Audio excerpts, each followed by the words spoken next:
right, guys, welcome back to the Abstract Machine. Today we have with us returning guest Anthony. Anthony Stokey. Did I say your last name? Yeah, pot of Did stew I with get a key it? in it. Did I get it right finally? Right. Yeah. Cool. And we have Bazir. I don't know Bazir's last name. And I'm not even going to ask him because there's a chance I'm going to mispronounce it. So I don't want to sound like a fool. But why don't you tell us your last name, Bazir? I usually go with first name Basir, but last name is kind of is Hassan Zadeh, basically. Yeah, that's a good reason not to ask. Yeah. No, that's a great last name. But anyway, we don't have to get so formal with last names and stuff. We're just three guys talking about philosophy here. Same group as last week, Anthony, Bazir, and me. And the thinker that we're addressing today is also the same thinker as last time, Emmanuel Levinas. Today, we're going to take on a little task, a little philosophical task, exploration, question. So what could be, what's the smallest, the simplest, most unassuming concept that we can address in philosophy? God? Yeah, right? Doesn't get smaller than that. So today we're gonna look at the question of God. What does Levinas mean by God? And in order to answer that question, we looked at 3 readings. One of them is loving the Torah more than God, and the other one I'm forgetting. The other one is the foreword of God who comes to mind. And then there's one more, which is a small section, and otherwise I'm being, which is essence and signification. I read all 3, but I kind of read them kind of quickly because I want to have, to an extent, a sense of a naive ignorance about Levinas, so I can ask genuine questions coming from a genuine place of ignorance. And but I read some of it. I took some notes, mostly of God who comes to mind and loving the Torah more than God. But before we get to the conversation, what's up, guys? How we doing? Great. How are you doing? Good. How are you guys feeling about the end of the semester? And this is our last official semester for the program, right? That's right. Yes. Yeah. Watch out, world. You Here guys come excited? philosopher master degree holders. Do you guys feel like professional philosophers? No way. I don't even know what that is. Can you ever? Yes, it's philosophy. I mean, I feel like I'm in the beginning. In baby steps, the first baby steps I've taken. Just it's a long journey. What is a professional philosopher? Say the philosophers. But yeah, I mean, okay, so here's something cool. What is a professional philosopher? What is a philosopher, right? It's an asymptotic question, or the answer is asymptotic, right? Let's say. But a small indicator that you're a philosopher is that you have a publication. So now we have publications for our theses that they're on the platform, and somebody can look it up. And somebody can read it, and somebody can say, oh, wow, this person had a good idea. I don't know. I think it's pretty close. I think it's pretty close to being a philosopher. Wow, what epistemic merit you have now. What do I know? Very optimistic view of that's. I mean, you can't say we haven't done anything, but to say that we are philosophers, I personally myself, I don't think I am on that level yet. But it just, I guess. But we can safely say that we've done more than 0. Just barely above 0.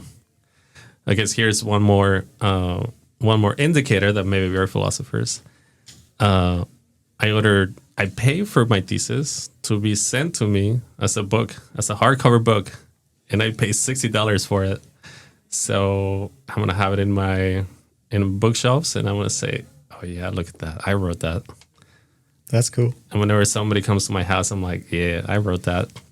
If you want to read it, 60 pages. Yeah, that's me. That's what I do. Anyway, all right. All right, so why don't we get serious about the God conversation, the signifier. And so maybe I'll kick this off by bringing up the first sentence, first question. So in the reading of God who comes to mind, one of the first things that Levinas does is to say, this investigation was carried out independently of the problem of the existence or non-existence of God, independently of the decision to be made in the wake of this alternative, and also independently of the decision concerning the sense or nonsense of this alternative itself. What is sought here is the phenomenological concreteness in which this signification could or does signify, even if it cuts across all phenomenality, for this cutting across could not be stated in a purely negative fashion and as an apophantic negation. Rather, he says, it is a matter of describing the phenomenological circumstances surrounding the question, their positive conjuncture, and something like the concrete staging of what gets expressed in the abstract. So why don't we start there? What do you guys think? Can you repeat that? Repeat all of it. You want to start at the beginning. How antediluvian of you. Right at the beginning. Oh, yep, goodness. that's right. All right. So, yeah. I mean, I have my interpretation, but if you guys, why don't we start with yours? Yeah. And basically, I'm looking right at the beginning. Yeah, right at the beginning of God who comes to mind. If you have your notes, and I know that was a long quote. Yeah. So the investigation of the understanding of the word God as a significant word. So not related to the existence or non-existence of some sort of entity. So how does this word, God, that we use, have meaning in our lived experience, right? And then when he uses this cuts across all phenomenality, I'm thinking about how it basically interrupts or exceeds our normal experiences, our genuine flow, and this apparent negativity I take as he's talking about, like, we think about God as this ungraspable concept that escapes knowledge. And he doesn't want to investigate these things, right? He just wants to investigate, how does this have meaning in our lived experience? Where does it show up? And surprise, it's Right. going to be in responsibility for the other, right? Right. You got something, Bazir?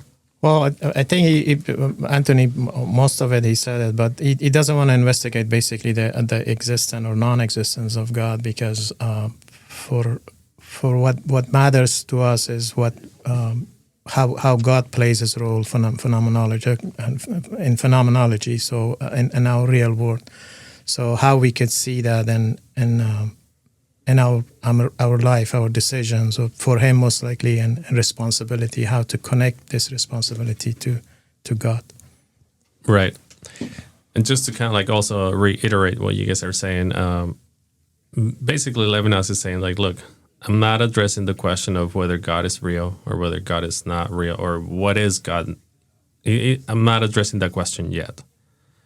Rather, we're gonna look at what we mean, because there's always this phenomenality, this phenomenological engagement, or the question is always explicit and explicit. Even for atheist people, there is an implicit sense of engaging with the question of God, right? So for the atheist, the atheist philosopher has made the decision that they deny the existence of God, and so whatever that means, which in the case of Nietzsche, Nietzsche denies existence of the Christian, Judeo-Christian God, right?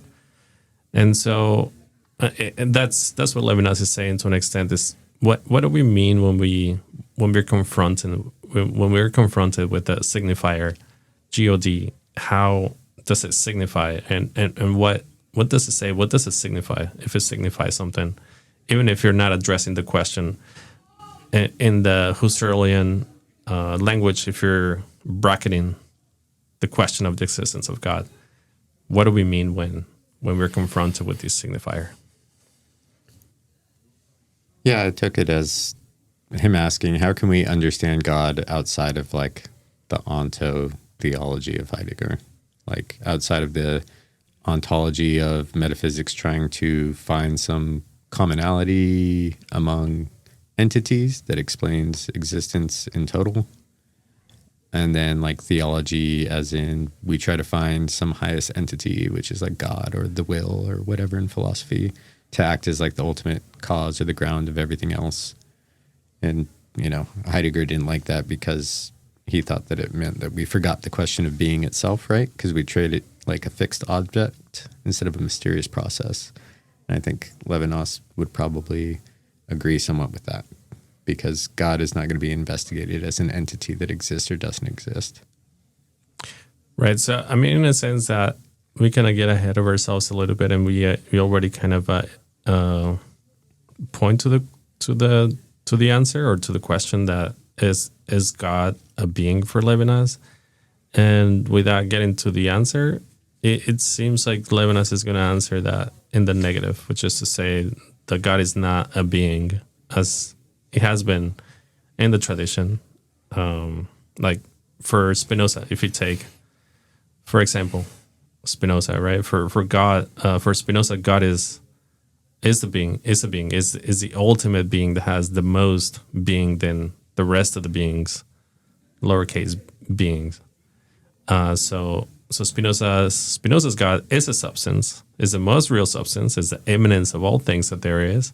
So it is a being in that sense, and the being of all beings.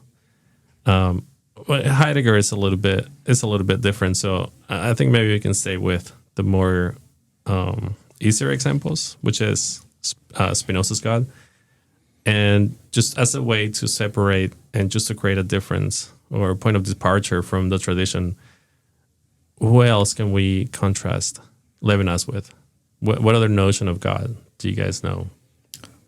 Well, the way I see, he's not really saying specifically that the God is being or non-being, but if you refer to the title of the second book that he has, Otherwise Than Being, he's saying that it's not being, but it doesn't really say, it doesn't go as far as to say, is God actually exists or non-exists. It just stops right there. So he would probably claim that idea of God exists in us, just as with Descartes said the idea of infinity exists in us. That the comparison to others that would say God is a construct of the mind, we created the God, he wouldn't say that. He would say the idea of God is there, we might call it innate in us, but that's as far as we know about. Say that. For Descartes, the infinite, the idea of infinity, it's innate. So, but also God is a real being for Descartes. Yeah, because he believes in God, and from that is draw that conclusion. Even the God is God himself is the. But I don't think Levinas would change that a little bit and says we see the trace of God, that infinite, that whenever in phenomenology we face something that is beyond grasp. For example, when we look at the face of the other, and there is something that not graspable just by looking at the physical feature of the other person and show something beyond. The remainder that remains, that for him, that we would say is a trace of God. So, right. There's something you just said that it sparked something in me that I'm forgetting. So, what you got, Anthony? I It'll come back to me. Here on the first page of the foreword, if we just stick to what he says the investigation could not progress here in a straight line. And I wrote down, questions about God cannot be settled or linear or conclusive, right? They must remain open, revisited, and indirect. So there's never going to be this final answer. Right. And that reminds me, what you said, Berzier, you said he's not addressing the question of the existence of God, right? Levinas, because to answer that question is basically to fall back into ontotheology, right? It's basically just, if God exists, God is. And then we're back to the ontological language. God is a being. And so he has to refuse to answer that question, right? So yes, because he would provide definitions, and this is the entire philosophy that he offers is escaping that mentality. Right. The law of the excluded middle, right? Yeah. It goes basically against the normal logic. So then I'm going to, still in the same text, page 14. I think my Roman numerals are correct.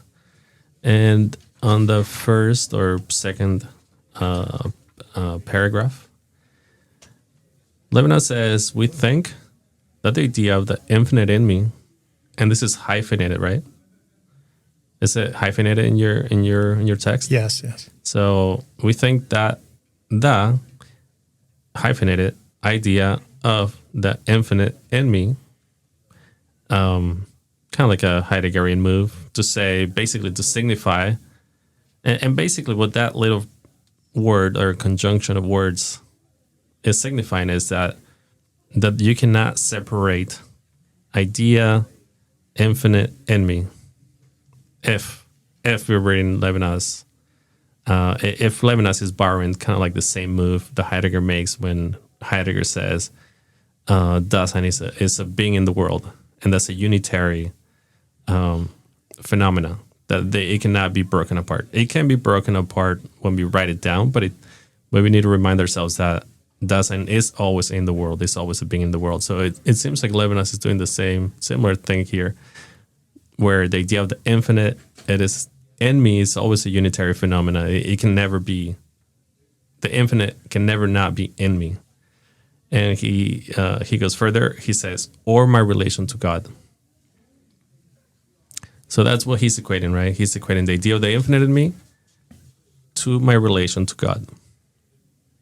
So he's giving us sort of a definition. He continues. He says, comes to me in the concreteness of my relation to the other man, in the sociality, which is my responsibility for the neighbor, which is what I was telling you guys, that it's one of the interpretations of the Bible that borrows a couple of different passages to give that idea that if you love your neighbor, you love God, and that it is also a unitary phenomena that you cannot disentangle those two. What do you guys think? Yeah, I think he builds on or off of or plays from or takes apart, or however you want to phrase it, Descartes and Heidegger often, right? So for Descartes, the infinite is this abstract idea, but it's clear and distinct, right? And so I can be certain. Which means that's what that means? Yeah, he wanted indubitable truth, right? In the meditations, that's what he was doing.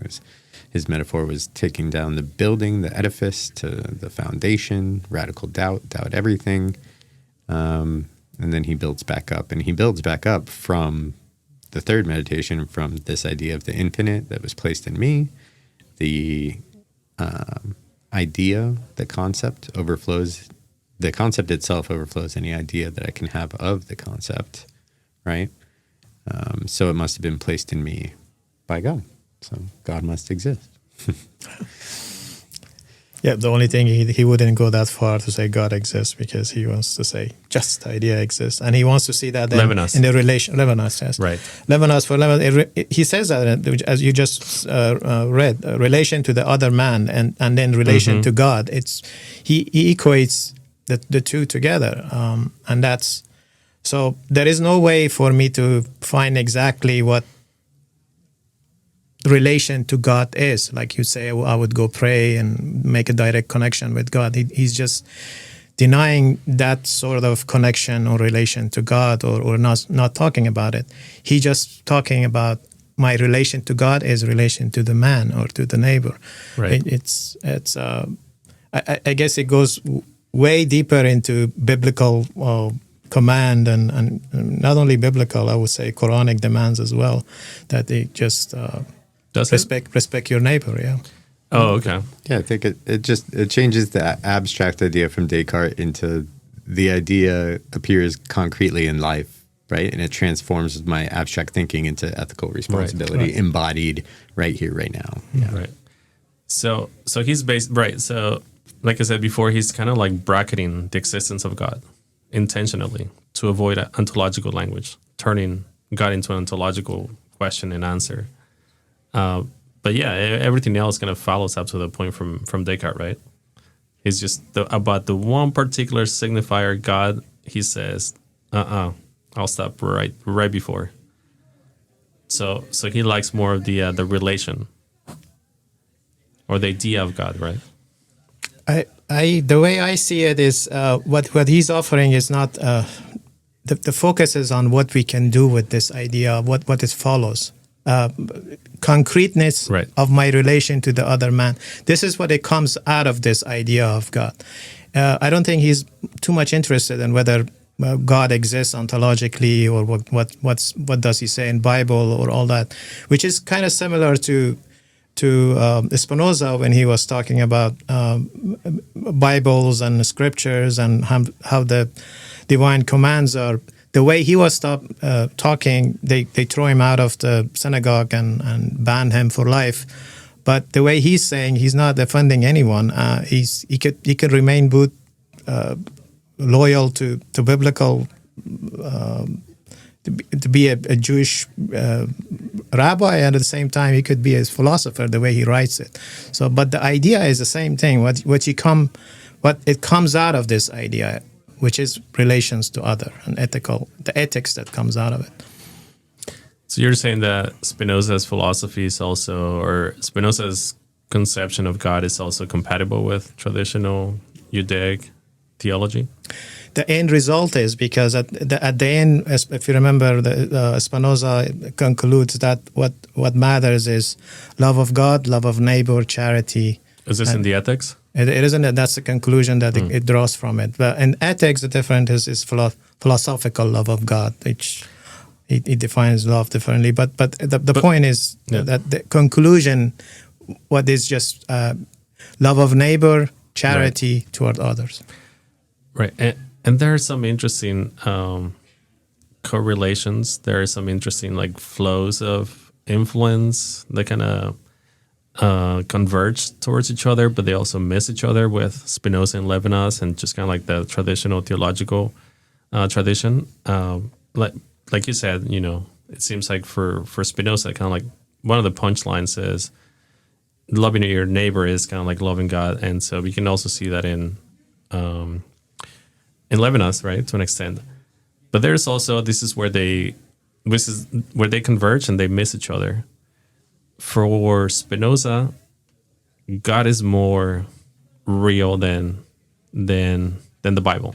Like he's critical of the Bible, right? And he's critical of like organized religion. He says that like okay, if people want to believe in this story of the Bible or whatever, that's all silly. But if that works for you to believe in God and to be a good person, then okay, believe the childish stuff. Whereas it seems like Levinas, and unless I'm not reading the article, which I didn't read like super closely, but Levinas is saying in the title of the other essay is we need to love the Torah more than God. So he's reversing Spinoza in that sense, right? Saying no, we gotta love the text, the relation, rather than the being itself more.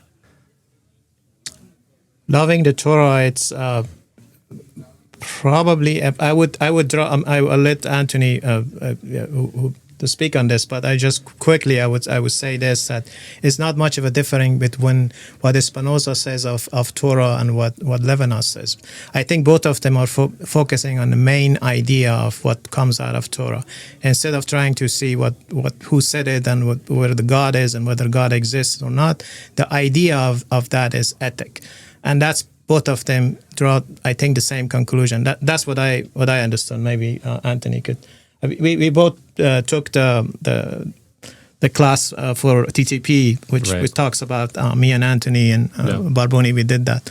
So what I'm talking about based on Torah and what the way that Spinoza was looking at that book, the religious book. Anthony is familiar with it too.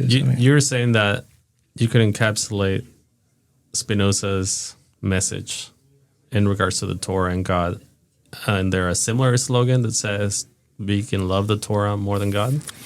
No, right? Because that's the whole point of the ethics, that we in loving God we love everything else, cause and effect, adequate ideas, and all that stuff, right? No, I'm talking mostly about the end result. The end is ethic. Right. I mean, of course, if you want to compare the two, Levinas totally against the totality that Spinoza offers. That's just because to Levinas, Spinoza is another totality philosopher, so he wouldn't another ontologist. Yeah. What's most totalitarian than Spinoza's God? Like it's. And I don't mean totalitarian in the political sense. I just mean in like the actual totalizing aspect of God. Like God is, for Spinoza, God is immanence, everything that there is, and there is nothing else, including the material and the non-material. Yeah, that's why Levinas uses Spinoza as like a foil, right? And he writes in Totality Infinity about being at the antipodes of Spinoza, right? His philosophy being basically completely opposite, because instead of this full totalizing system, he wants radical plurality. Things that, genus of one and things like this, radical alterity. There is always this slight difference, because when Spinoza says love thy neighbor, he actually means like your neighbor, right? He's talking about the Jewish people as the Jewish people. If you're not part of my like nation and my people, like you're not really included in that.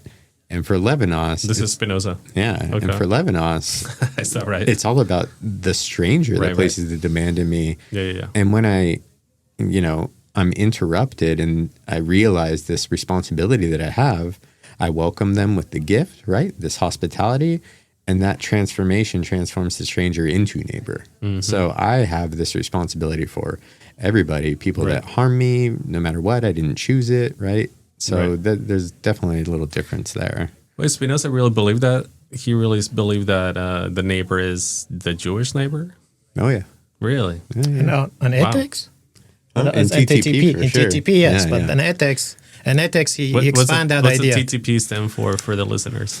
Tractatus Theologicus Politicus. All right, there we go. Yeah. Glad that Anthony is here. It's a book that at the beginning takes the Bible and says, what are these stories doing, right? And then at the end says, okay, what does that matter for us politically? Politically, right. Okay. Yeah, well, in ethics, that Anthony, you probably weren't with us for seminar. The seminar that we took, it's obviously Spinoza take a philosophical approach. He's not, at the beginning, obviously, he does talk about God and substance and nature and all that being part one. Right. But then, as you know, until part 5, he completely go different route, and he talks psychologically, emotions, philosophy. But it's in those areas that he bring this idea of infinite God and being respect for the neighbor and all that. Just the same idea as TTP, he approaches through different way, basically through philosophy. And TTP, Anthony is right, because he is when he's talking about the nation, Jewish nation, obviously how they become strong and how become resistance because of all the hardship that they went through. He does talk about that nation of Judaism, because that's what Bible after all says. It's about the Jewish nation. But they also But isn't that criticized that. Isn't that a contradiction in Spinoza? That only the neighbor, you only love the neighbor? Because isn't to love God, doesn't that mean to love everything? Like basically to assert the love of I think it's more like everything. I think the neighbor thing is just more like a metaphor. It's a stance. I mean, the way I understood the neighbor issue is more like a humanity thing. It's just you, but I guess there could be different interpretation. You can just literally say I'm talking about my neighbor. Well, that's you. You see your neighbor all the time. I mean, it's kind of. Right. But I mean, I guess what I'm trying to say is that Spinoza should be somewhat of a cosmopolitan. He should be somewhat of the person preaching the philosophy of loving everybody, right? Like not just your Jewish neighbor or whatever. But is there a caveat to the pronouncement that he says, or how did Borboni address that? Like that cannot be right. The Spinoza only means that. You'd have to ask him, but in that book in particular, he definitely did only mean that. And thinking about the historical, perhaps, part of that is that there's people outside of your community that believe completely different things than you, right? In the here and now, and are out to potentially destroy your nation and destroy you and destroy your neighbor, right? Parallel to Levinas' concern of the pagans, right? Could be.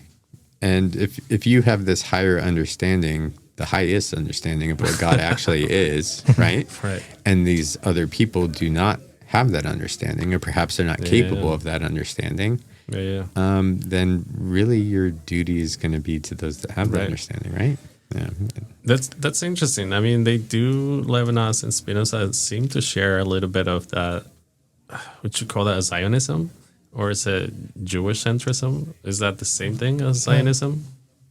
I'm not sure about Spinoza because it wasn't before. Point. Yeah.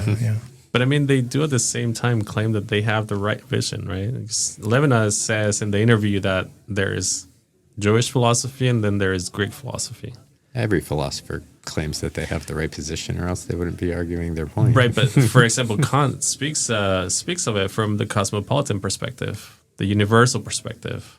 Not just the Christians, even if it is implicit that a lot of his philosophy is Christian influence, but at least on paper, he says it is my philosophy is a cosmopolitan philosophy, which is, a citizen of the world. Like it has to apply universally to everybody, not just the Christian perspective, not just the whatever perspective. Yeah, well, I mean, this isn't normative ethics, right?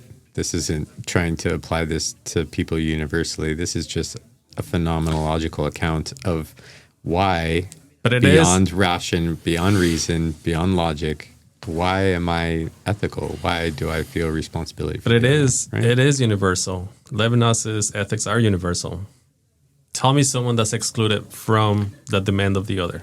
Well, he has that famous quote about, what do I demand from the other, right? Or what if the other, makes these, I don't know, why can't I expect something from the other? And he says, well, that's their affair, right? Well, it's all about you. But that's different, though. But there's no single individual that does not, and I mean, that's the case you guys were making last week. There's no single individual that does not hear the call of responsibility. And it's not up to you to be an ethical subject. Exactly. Yeah. So that makes it a universal claim about ethics. It applies to every single individual. Does it? Yeah. I mean, what about people that's who are sociopaths? What about people, what about infants? What about, I'm not sure. It would be, think of it this way, since the topic is God, and everybody, some mystical view is that you have God in you. You are God. But then if you are God, then you have to be good and you have to act good and be ethical and all sense of the way. All your life has to be God-like. But how many of us are like that? Well, those people who claims this, definitely they say people, yes, those people who are not like this, or they don't see God in themselves because they develop too much on, they focus too much on their ego. There you go. They try to make this self and whatever matters to them more exalted than actually God that exists in them. So that's why there is this view that if you wanna see the God in you, you have to diminish your bodily pleasures or your ego or whatever you want for yourself. Mm-hmm. So the same thing is here. You're asking, everybody's ethical. Before existence, everybody is born ethical and to be ethical toward the neighbor. Right. That's what you guys said last week. That's what we said, and that's continues the same way. But when you're developing your ego and you too much concerned with yourself, and this is unfortunately that's how our society is and the way it functions, right, because it rewards you for the more you have for yourself, and this system diminished as ethical value.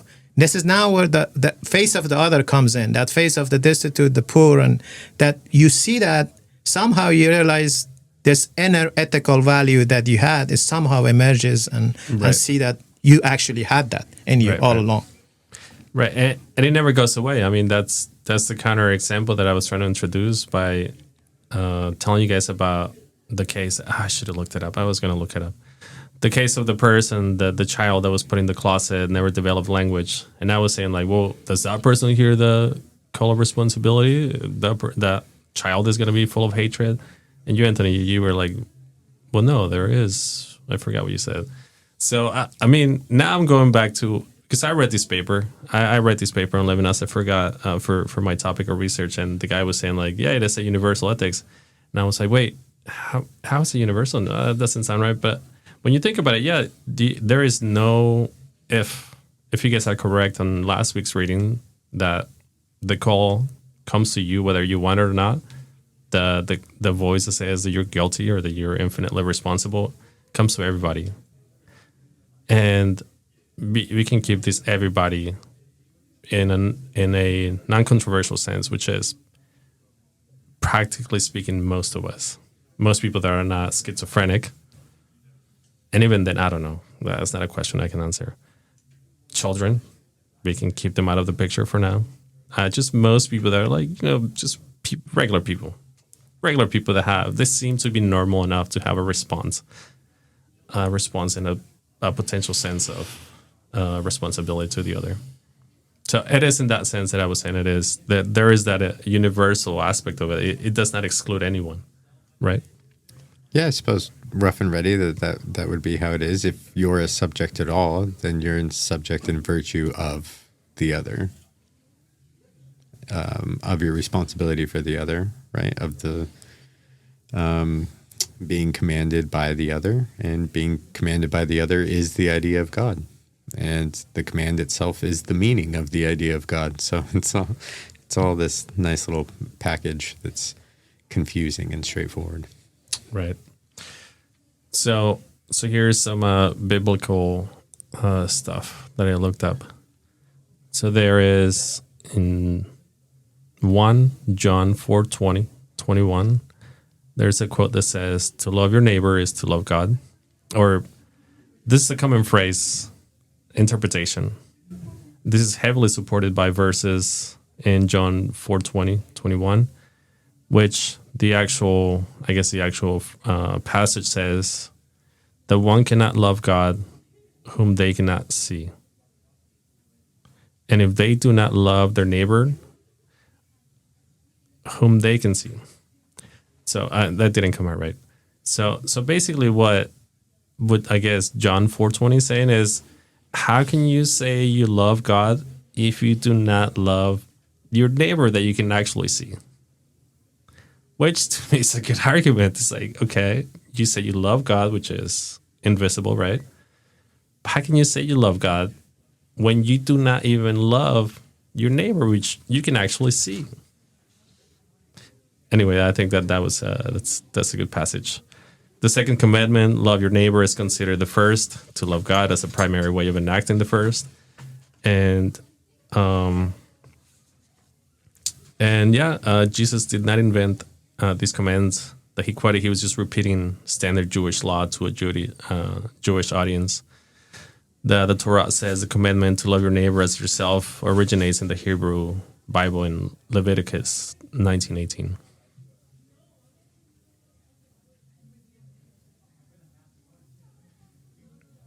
So if we move towards the end of this short short essay or forward of God who comes to mind, then at the end he says, here is inspiration, and thus the prophetic event of the relation to the new. Yet this is also with the placing in me of the idea of the infinite, a prophetic event beyond its psychological particularity. It is the beating of the primordial time in which, for itself or of itself, the idea of the infinite, deformalized, signifies. So just to be clear, Levinas is saying that this is not any psychological particularity of this idea of the infinite. This is the as he puts it, is the beating of the primordial time in which, for itself or of itself, the idea, to be clear, it is the idea of the infinite signifies. And he concludes it by saying, again, hyphenated, which signifies that this is a unitary phenomena or expression or signifier. God coming to the idea, all hyphenated. God coming to the idea as the life of God. So with that hyphenated phrase, seems to suggest to me, or has parallels to me, to what people refer to in process theology, when people talk about the event of God, similar to the event in Heidegger, the later Heidegger, where Heidegger says being is the arrival, being is the showing, where being is the temporal that shows itself and it hides itself, and it is inexhaustible. And Heidegger takes as one of his main examples nature. Nature shows itself. It changes, but there's this inexhaustible aspect to the showings of nature, and obviously nature is not being for Heidegger, but nature is, in that romantic sense, is to an extent his example. So what I'm trying to point out is the aspect of the event, the process of being shown itself and then concealing itself. Here it seems like Levinas maybe is doing something similar when he says God, this is the hyphenated part, God come into the idea. God come into the idea as the life of God. Comments? Yeah, Red. What I'm thinking here is that the idea of God isn't something that you think about. We know that. So it's something that happens to you as like this ethical awakening, and it must precede thought itself, right? And that's what he'll call like the prophetic event. Mm-hmm. So it's before you can even organize time. So it's the pre-Kantian subjectivity that organizes and structures experience. And it can't have any fixed form. It can't be a concept, right? Because we can't remember it, we can't plan for it, and we can't understand it. So it doesn't belong to the past, present, or future. So it can never become something that I fully grasp. So the meaning can't be a fixed form or concept. It just has to show itself. It has to come to the idea that I already have in me through this movement or this moment of responsibility. Right. And yeah, we're still not saying that. I don't intend to say or to suggest that phrase, God come into the idea, hyphenated, that means that God is a being. Still, I don't see any signs that Levinas is really making that statement. No, which I don't think I think he it's will. just the meaning. The meaning arrives, Right. you know, So in scare quotes, I guess, or like shows itself or presents itself, whatever, Sure. in that movement of responsibility, in that prophetic event, in the ethical awakening, right. in me realizing my responsibility and that I'm already responding to the other in that moment. Right. And I mean, I guess we can say that that's a good slogan for describing Levinas' notion of God. In the last sentence, God coming to the idea as the life of God. Obviously, as long as we make clear the fact that, again, God is not a being, and it doesn't mean that God is going to show itself as a being or as being, as for Heidegger, but rather that it is kind of like in the relation, as we keep saying, in the relation to the responsibility with the other. Yeah, when he says he follows it with I think that the life of God is more important than it says God is coming to the idea as a life of God. So what is the life of God? He's not actually saying the God comes. He's just talking about the trace of God coming to our life, which is that responsibility to the other. And also when he says God comes to the idea, he's trying to distinguish between the idea of I am not making the idea of God. Right. It is something before my idea. He's just trying to focus that. He's not really saying, "Oh, I know what God did this," because he's been trying to avoid that the whole time. Right. But he does says that life of God, which is saying God is a living being, but it shows itself in its trace responsibility to others. Right. So this whole semester, I've been trying to resist the temptation to just give just to grab the low hanging fruit and say, oh, okay, you see, Levinas is just a theologian disguising himself as a philosopher, and even though there's left and right, there's there are words and passages that are just theologically loaded, but still to this point, I'm still holding to the same, that I'm still trying to read Levinas naively of those theological undertones. So, but I've had this conversation with some people, and my question is, does Levinas need to use this loaded religious language? My answer is no. So if he is true to what he claims sometimes, that this is atheistic philosophy, why does he still use those signifiers? Why does he still use God? And I'm aware the easy answer is to say, well, no, don't read it naively. He is doing theology. He's doing both at the same time. He's doing theology and he's doing philosophy. I'm aware of that. But if you entertain my naivete for a second, that I'm giving Levinas the benefit of the doubt that he's not doing theology, could he have avoided this religious language? Do you guys think that he could have avoided it, or you guys think that it was necessary to use and to address this language that to him it seems like it's in our face at all times. We cannot ignore it. Let's just put it this way: that if you weren't talking about putting some of the attributes that you're talking about God, and you're talking about ignoring God to say atheistically God doesn't exist, right, or whatever. So if you wanted to describe what he's trying to describe, something about the other that it's beyond conceptions, how would you describe it that to someone who has a little bit definition of God and understand what definition of God is, does not interpret it as God? Right, but I mean, isn't that what philosophers do? Like, according to Deleuze anyway, we create concepts so we can be as wild with our concept creations as we want to be. So I guess what I'm saying, I don't take that as an answer. Like, well, he had no choice. And I'm like, well, he could have made up a bunch of concepts. And there's always a problem associated with that, right? Like for Heidegger, when Heidegger in Being and Time, he develops all these concepts and everybody's like, okay, nobody knows what you're talking about. So there's always this, like, you have to do this translation from the new concepts where you try to create to the old ones and whatnot.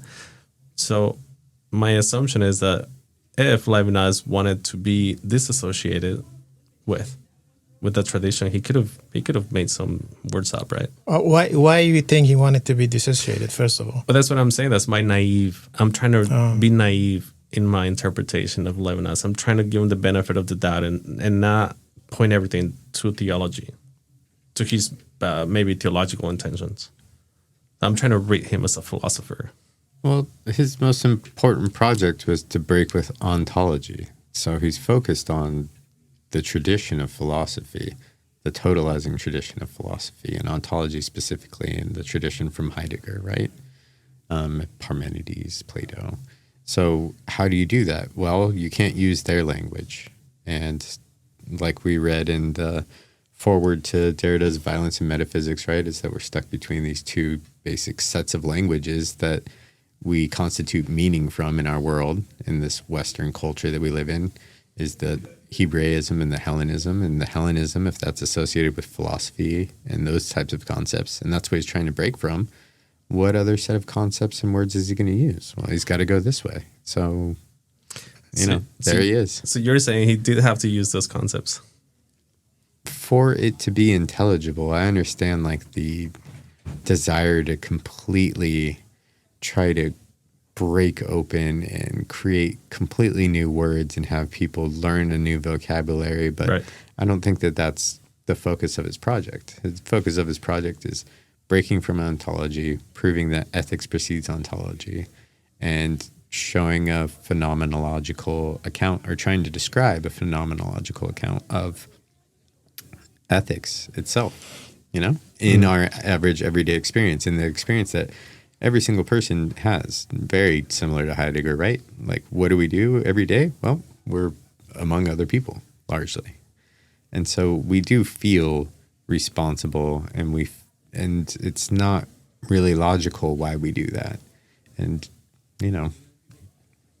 what other language is going to use? Right. It's the easiest way to do it. Your answer was, again, you said? The answer was that, there is, if you're trying to describe something, that is what he's describing, something infinite, something beyond comprehension. Right. Then you have no choice but to rely on these words. And I think that's where it needs to be said, that Levinas is not a strict phenomenologist. I'm sorry, the moment you start talking about transcendence or infinity, then you leave the realm of phenomenology. But sorry, continue. Cut you off. No, what I'm saying is, it's just the moment you say I'm just denying the totality, ontology, philosophy of ontology, the oneness of Parmenides, and Plato's good, and all it, well, even though he does talk about Plato's right. good, but a different form. But the moment you talk about, you're not really you're a different philosophers already. I right. mean, I wouldn't go as far as to call him a theologian, but he's not a normal philosopher. He's taking different route. Right.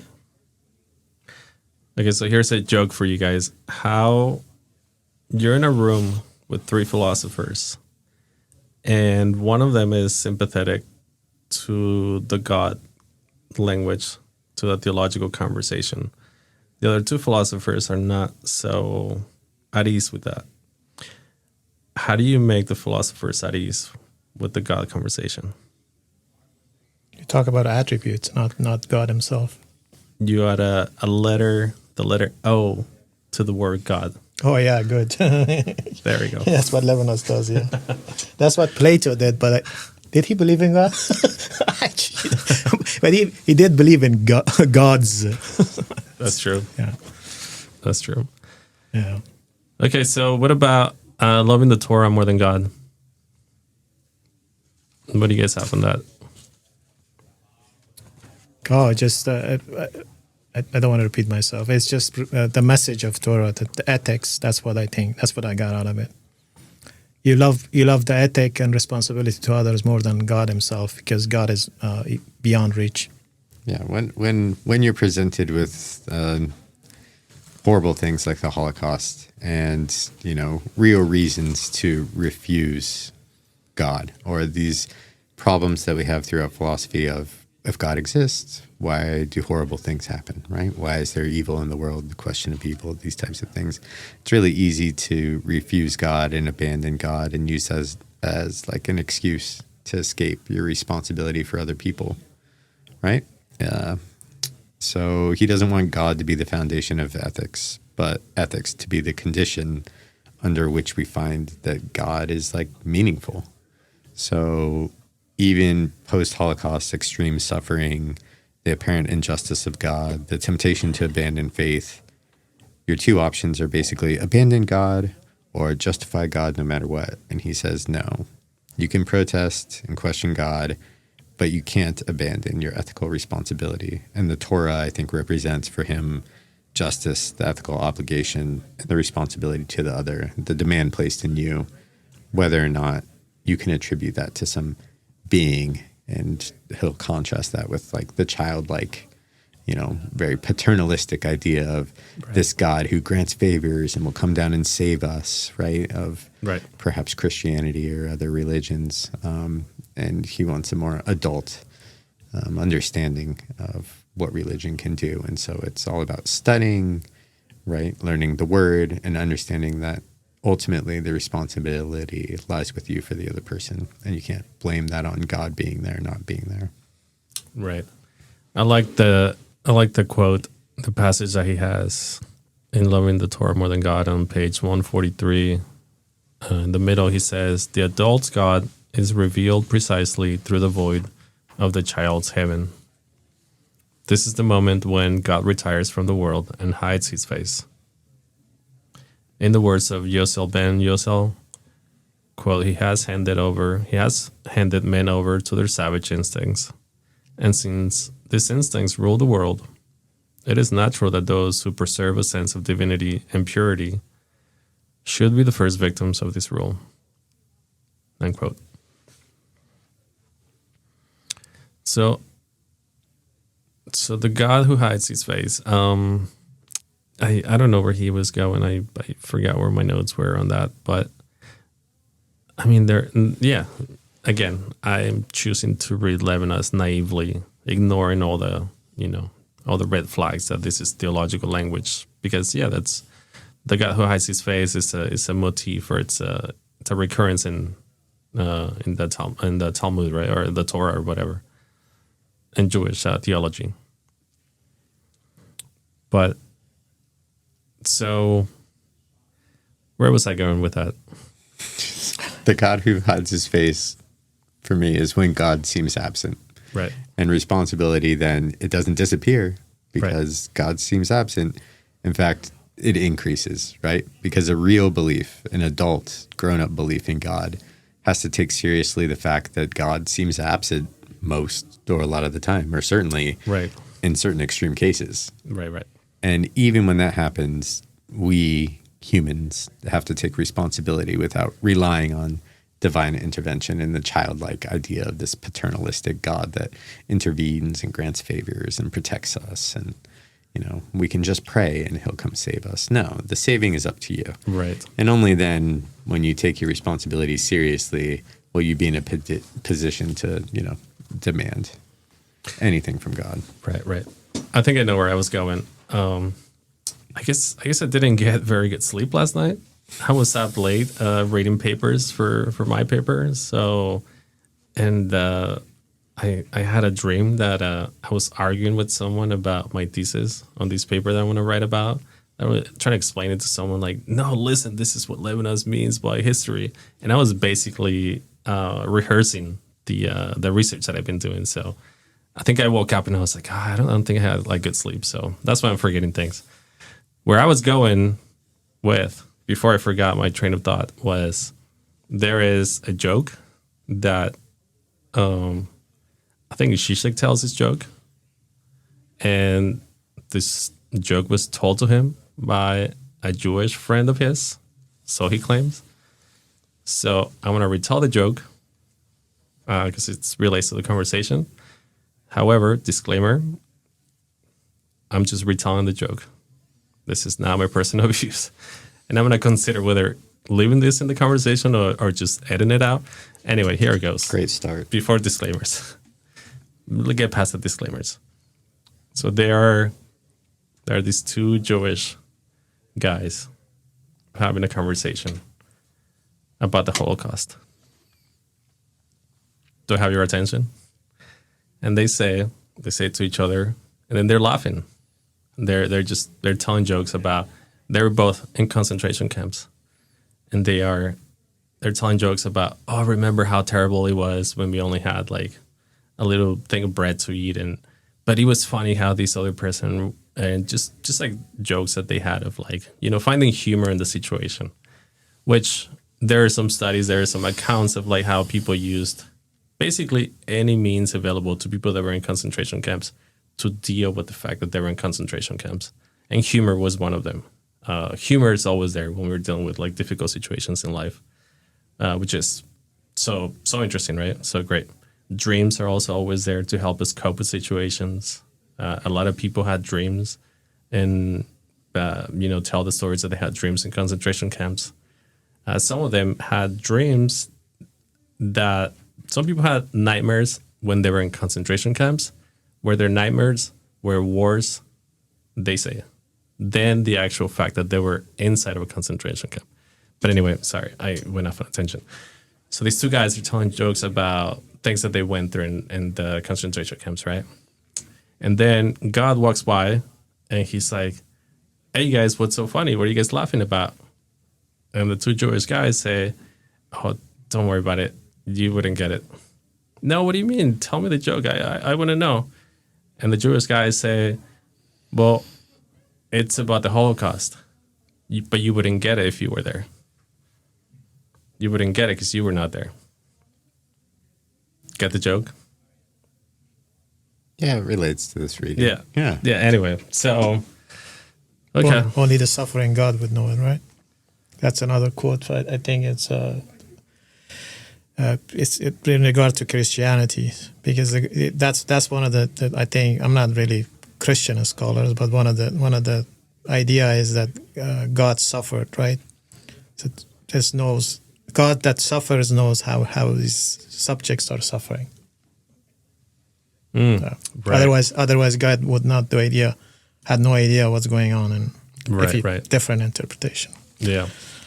No. I mean, a lot of papers came out after. It's a theme in Jewish theology that the absence of God after the Holocaust, and how can we believe in God after the Holocaust? So lots of people write about that. Right. Adorno and people about how can you write poetry post Auschwitz, and I mean that's usually the issue with the atheist that abandons gods in these really huge times of crises is then, where does he says this somewhere in here, but something along the lines of like, what lesser demon or magician have you filled your heaven with, right, in this reading? So you replace God with what? Blind faith in progress or reason or humanity or history or, what are these new gods or these false idols that you've replaced it with? Why do you still expect these structures? And I'm sure that relates to Nietzsche and his famous quote about God, but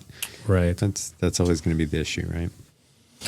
He just remind me of a story I read in one of the articles I was reading, that when they were working in this camp in France, and then people who were in that camp saw Levinas and his buddies that were around, they wouldn't really saw them as an equal people. They would just look at them as these being Jewish and all that, and under those kind of eyes that they had at that time. But he sees this dog that follows them, and he says this dog, he Bobby? calls him Bobby, and makes that God. He says this is the only. You have to say it with the French accent, though. Oh no, I'm not Bobby, good at that. Bobby, yeah, Bobby. So the point I'm trying to, he's the only animal, the only irrational being that is following the Kantian categorical imperative. So that's basically he's the only ethical, and but it's not. Unlike Kant requiring being rational, is irrational. But anyway, right. So that's what people get to that point that lose their rationality, the way they behave. I guess in times of war, these things happen, and it seems like they are totally lose their respect for other people and where they are, and ethics disappears. Right. And I like the quote that you just brought up, Anthony, where he says, "But with what lesser demon or strange magician have you therefore filled their heaven? You who claim that it is empty." And then after that, he says, "And why?" And I think this is crucial because I think this brings us back to substitution or eleity or whatever, beyond being. "And why, under an empty sky, do you continue to hope for a good and sensible world?" Right? So he's saying, look, even if you say that there is no God, chances are you're going to replace God with something else. Reason, technology, AI, demons, whatever. Why would you feel that void that you claim it is empty?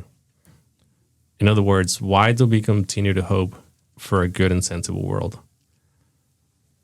So it seems like he's asking a question and answering the question of why do we have this sense of ethics, even when when the source of our quote unquote ethics is dead, God. Why do we keep to hope for a good and sensible world? But so Levinas gives us his answer, right? It comes from beyond being. There is no.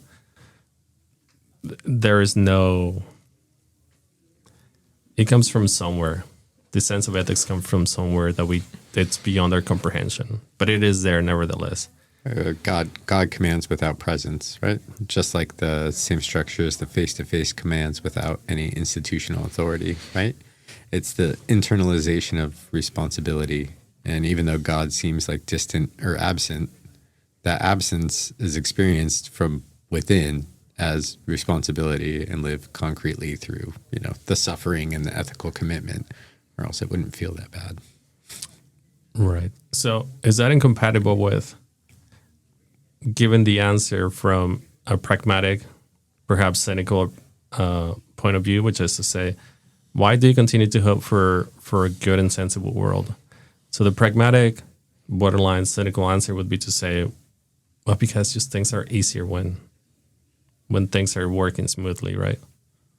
Like not because we have this inner necessity to be ethical, but rather because things work better. When there's war and chaos, like nobody likes chaos. And I'll give you an example. I'll give you proof. The rhetoric in American politics today on the right is that they embrace war and that they embrace basically changing and challenging all the polite, politically correct rhetoric of the left that they've been crying about for a long time. And yet when there is violence and when there is disruption in the system, they don't like that violence either. Nobody likes violence, especially when it's at your doorstep. We like things. This is something that we don't pay attention to enough. We like the status quo more than we like to admit. Because disrupting the status quo, can be associated to violence, and that means, and even if you complain about your job and having to go to work, you'd much rather go to work to the job you hate than to have to challenge the status quo and have to deal with potential violence and stuff. So basically what I was saying is, would that be a challenge to Levinas to say we continue to hope for a good and sensible world? Not because we have this inner sense of infinity or responsibility, but rather because just things are smoother when things are working well, when the status quo is operating smoothly. What do you think? Depends on the status quo. I mean, for him, risk is essential. And I think that we often like to mitigate risk and we like comfort, right? And I think that speaks to you saying that we don't like violence. What we don't like about violence is the risk that we incur, the vulnerability. It's not that we don't like dominating on our own terms and taking from. But I mean, that's abstract violence if you're not really dealing with it, right? if it's just abstract, if it's just over there, it's like, sure, anyone can say whatever they want about violence, but whenever it's like it's interrupting their existence, then nobody likes it. Right. Has to interrupt. Right. But he does say something in this difficult freedom section that we read about there being sort of a pride in belonging to a tradition that's defined by responsibility under suffering, right? I mean, he talks about like basically being proud of being Jewish, right? Because we resist injustice even when everybody else participates in it, even when the status quo is the opposite, right? So it's not really about success or an ultimate end or some sort of triumph. It's just about continued resistance in the face of. That's what it's really all about. Is it's going to be difficult, right? It's called difficult freedom.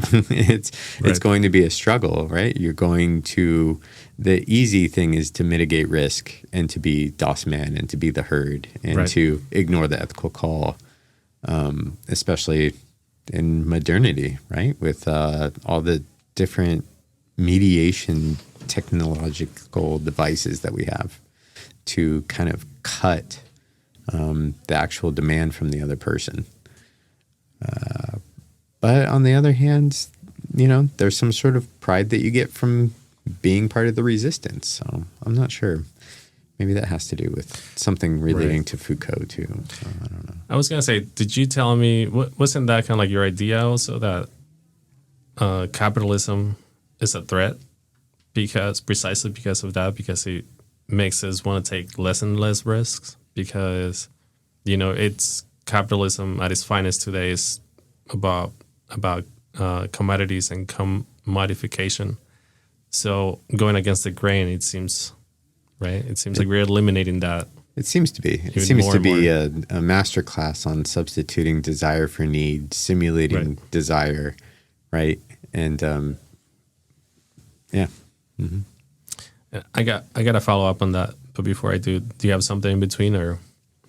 So it says on page 144, just to go back to what you were saying, Anthony, he basically says, and I don't know if I'm reading this out of context, I just highlighted it in my notes. So if there's context to it that I'm missing, you guys let me know.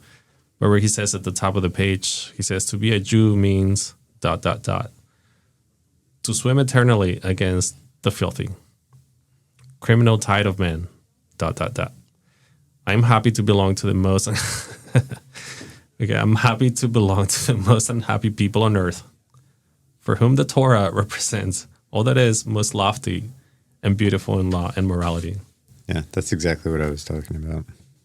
Is he quoting somebody else? What am I? Or is he Levinas speaking from the first person perspective? Am I missing any context? Oh, well, throughout this reading, he brings up at the beginning that he's talking about text that was published anonymously, right? That was edited by this person, and that's kind of the subject. So he's probably quoting from that. Right, but he, in any case, he identifies with that description of what it means to be a Jew. Yeah, it definitely seems like he does. And I mean, one of the more interesting things to me at the beginning of this reading was he has a quote that it says, "I've just read a text that is both beautiful and true." This is the text he's talking about that isn't his. And he says, "True as only fiction can be." All right. I was like, what? I remember that, yeah. Yeah. And it's like, oh, well, you know, fiction can present a truth that can't be stabilized into a statement that has a truth value. That's what fiction does. And that's what Levinas is all about. Those are my words. Right. But, I mean, I just thought to myself, what does he mean? Like, true as only fiction can be. I mean, that reminds me, Lacan says that reality is structured like a fiction. And without going into a tangent on Lacan, but I think it's related. It's related to that there is always the frame that sustains our reality is always kind of like, it has a similar structure to a fiction. There's always a narrative that we kind of like create in a sense, and there is always an element of fiction, this like remainder that doesn't fit into reality as it really is. as in the nominal or whatever. But yeah, that's a good quote. But I just think it's funny. I find that quote funny when he says, "I am happy to belong to the most unhappy people on earth." That's great. That's honesty from Levinas.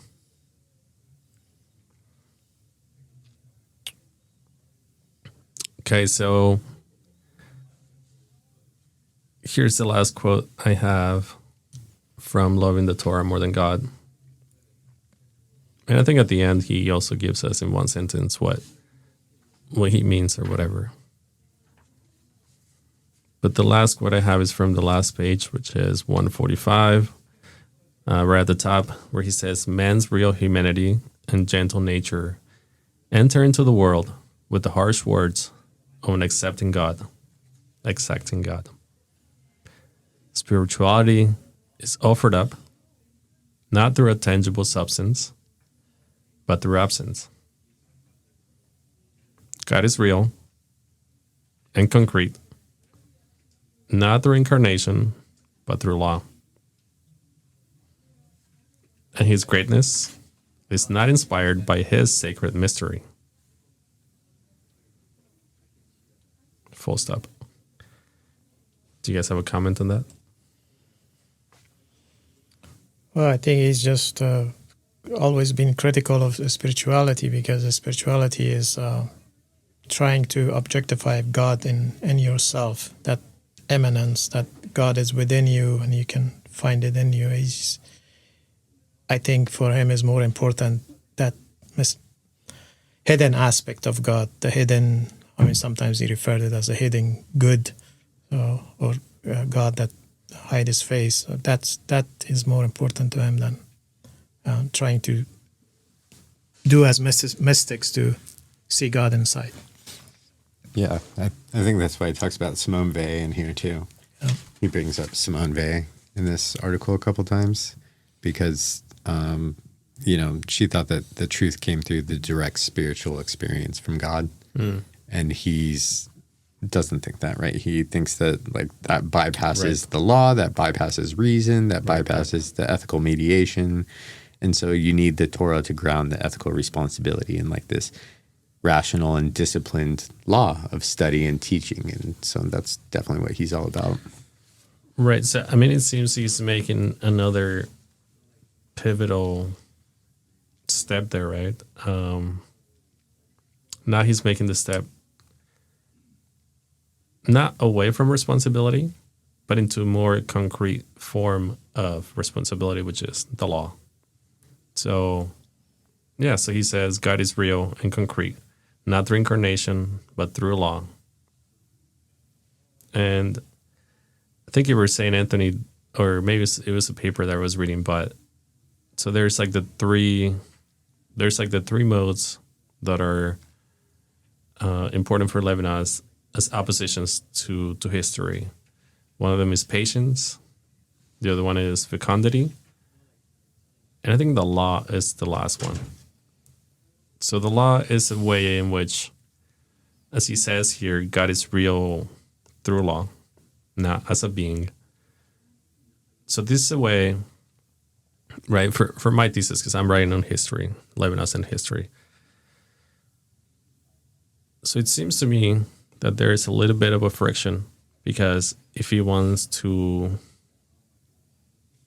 criticize the impersonal aspect of history, but then law comes into effect historically, and then law on its own will be impersonal.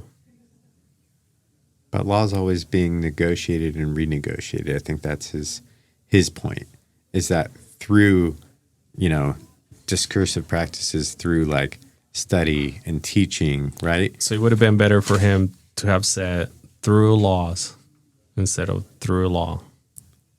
So to say the plural, I don't see the difference, but I understand what you're saying. To signify it as the plural, it just kind of signifies kind of like the fixed transient nature of I think laws. For him, it's the point of the law, the point of the Torah is that we're always interpreting God, right? Right. and we concretize God through these interpretations. And how do we interpret? Well, through language and through discourse. With who? Well, not with myself, not this, solipsism, obviously Right. through others. So this law is always being negotiated so that we can get closer to justice. So we can say that Levinas is not an orthodox reader of the Torah. Because, well, I mean, you just suggested the fact that there is interpretations, that we're always going to have interpretations, right? Well, the law of Torah is eternal, so there's always this exegesis that exists. That's why they have that Talmudic books that are 100 times volume as the Torah itself, because they keep writing it and been writing it. So that's it's the same law, but it's throughout time changes. For example, one example I can give you: eye for an eye. So they update the Torah. Yeah, update the Torah. For eye for an eye, it used to be if somebody makes you blind, you go make them blind. That's Right. eye for an eye. But now they basically come up and calculate how much one losing an eye would cost you in your Right. lifetime, and then the other person pays that in monetary fee, and then that's now eye for an eye. In no way in Moses' time that was the case. So True. that's how law is the same law, but it changes. I see. Yeah, that's good. Yeah, he's got that point in here when he talks about that Yossel Ben Yossel article that he's talking about. He has a little description here where he talks about how the Torah just demands like extreme justice, because he's talking about basically the death penalty, right? But Jewish practice resists violence so strongly that it shows the tension between law and ethical responsibility, and that tension is Right. what's always being negotiated, right? Through conversation. Right. So the last sentence of the reading that we have here says, loving the Torah even more than God means precisely having access to a personal God against whom one may rebel. That is to say, for whom one may die. Comments? One can oppose God in the name of justice, right? It's about the other person. Yeah, that's a good way to put it. Right. And one is willing to die for this personal God, which is the relation with the other, or for the law. Yeah, The and laws. that is what's the quote from Totality Infinity? To die for the other. This is Right. the height of ethics, or something along these lines, right? That would be the pinnacle, is to really substitute yourself to that degree. Right. Yeah, man. Well, that's awesome. We covered a lot of. Feels like time went by super quick. It's been almost like 2 hours now. So we're approaching our time that we need to be out of here. Any last few words we can say? I mean, I'll start and say a couple things. Obviously, if anybody's listening, this is Levinas' notion of God, a radical departure or a radical distinction from the tradition, which is God is a being, and in the Christian Judeo-Christian tradition, God is omnipotent and all those attributes, just a perfect being, right? That is just and blah blah, or in Spinoza's case, God is the perfect infinity, complete, that has perfect knowledge and so on and so on. Levinas is not doing any of that. Levinas is giving us a radically different, paradoxically conservative, but radically conservative and radical at the same time, because to an extent he is being somewhat orthodox to the Torah, but taking a radical interpretation within the orthodox reading of the Torah, which is to say that we don't have to be so concerned about the existence of God. Perhaps Levinas would rather have not even answer that question, because that would bring us too close to ontotheology, to the ontological language. So rather to think about God is to think about the relation with the other, or the creation of law or laws, and not thinking of God the wrong way of thinking of God is to think of a God that is like a vending machine. The God that I just put money into and it just gives me something in return. That is definitely not the right way of thinking about God. Yeah. What else? What else you guys think? I think I would end with the prayer, I guess. Let's do it. May you all be responsible for everyone. That's awesome. May the wandering cause find you and bring you glory in which you feel more responsibility the more responsible that you take on. Wait, how much responsibility are we talking about? Weight of the world. Glory is the more that you respond to your responsibility, the more responsible you become. The endless increasing responsibility is glory. Is it one before infinity, or are we going all the way to infinity? Till death. Infinity plus one? Plus one. Always plus one. That's a lot. You never reach. That's a lot of responsibility. Infinity with an infinity.